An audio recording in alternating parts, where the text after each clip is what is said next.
My name is Arun Maira. I like to help people to work with other people, work together to produce results which they cannot produce by themselves. I have been a member of India's Planning Commission until recently, and before that, a chairman of the Boston Consulting Group, and then many other things which I've enjoyed doing for my 45-50 years when I've been at work till now. Basic question, why GAP? The Global Action Against Poverty.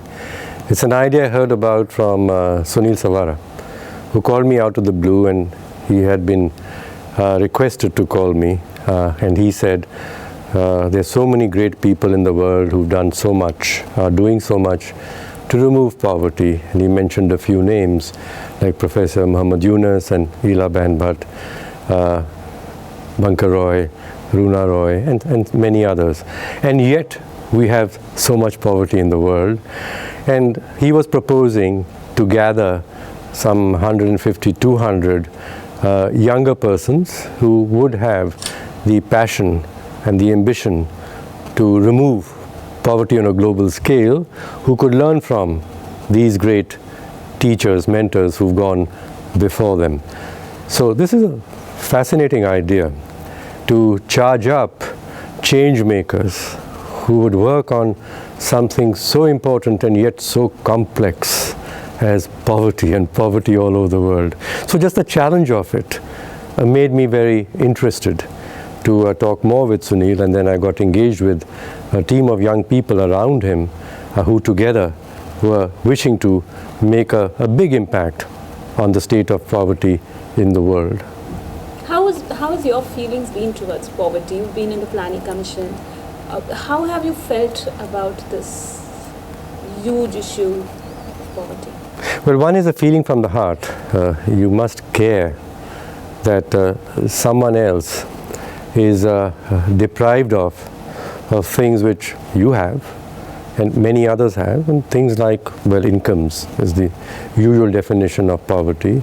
But another is respect and dignity, which society does not give to everybody. So excluded from being part of society fully. The third is the opportunity then to make something of themselves. So many people are denied the opportunities that so many of us, including myself, have had in our lives. So that sense of that this is not right. Everyone should have what some of us and myself have. So there's a caring from the heart. The second is the mind, and you begin to see that this condition is not a simple condition. As I mentioned, there's social exclusion, there's opportunity exclusion, there's also income exclusion, and they interconnect with each other. So to address this issue, one needs to think of it more systemically, and perhaps one needs to get many points of view and many people working together to be able to make an impact on such a complex systemic issue. So I'm also, as a thoughtful person, as a scientist, curious about what would be the methods, better methods to address this issue of global poverty. Because going back, if we've had people and have people who are making a big dent actually in poverty, and yet we are dissatisfied with the pace at which it is being done, then we've got to find better methods, another method, better methods to go about it, and not just repeat the same method on a larger number.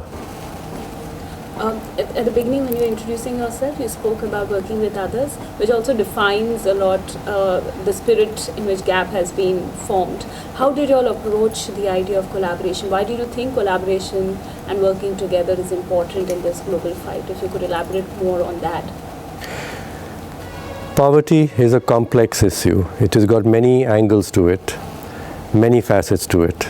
I'll take another complex issue, which is the environment. It's got many angles to it. It's not just about the temperature in the air, it's also about the water and the condition of the soil and the depletion of species and so on. So when there are many such angles to an issue, you cannot improve that situation, address that issue by just addressing one of the things, because then you may have unintended consequences on the condition of the whole.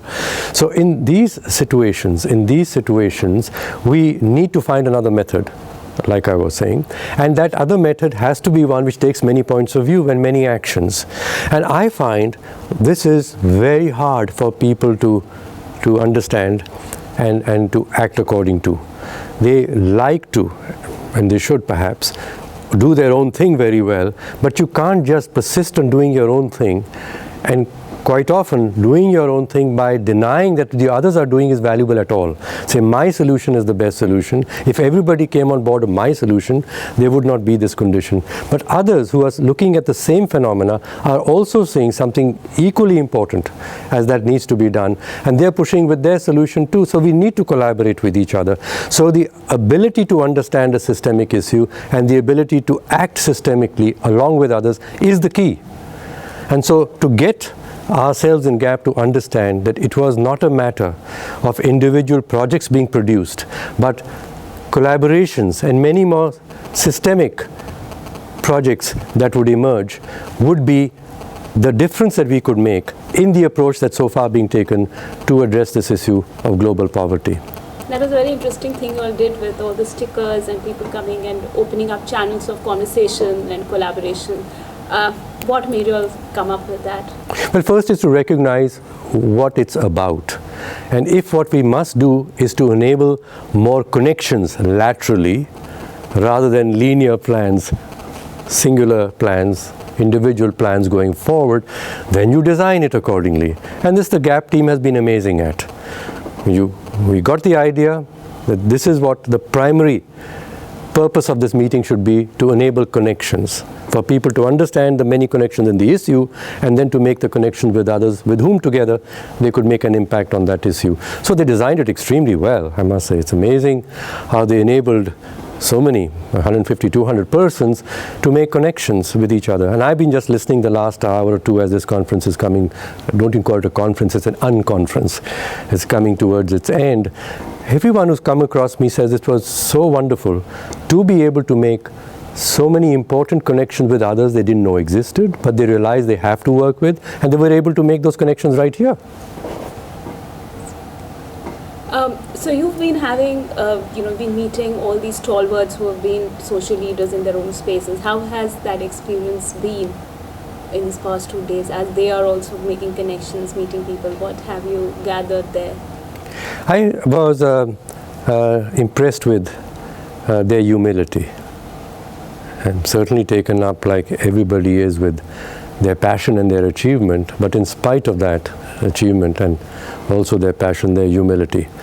Because we together also did reflect, firstly publicly in front of everybody today, and then went back into the Bible room where Mahatma Gandhi used to reflect and take, as he says, the views from there. It was the Bible and many religions.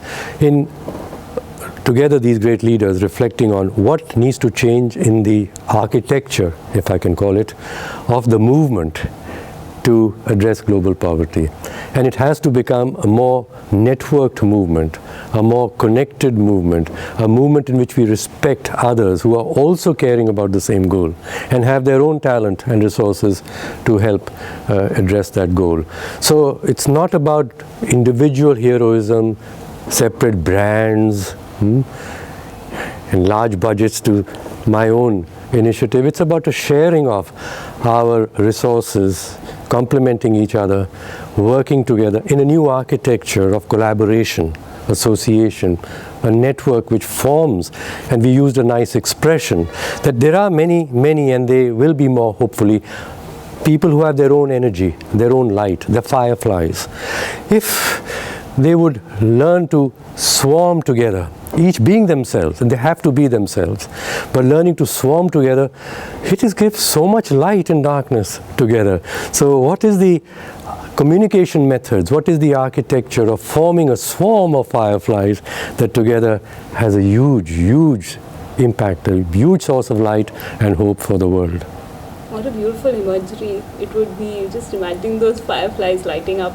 What's your one takeaway that you've had? Is there anything that really deeply touched you or changed you through GAP, through what you've been seeing and hearing in the past 2 days?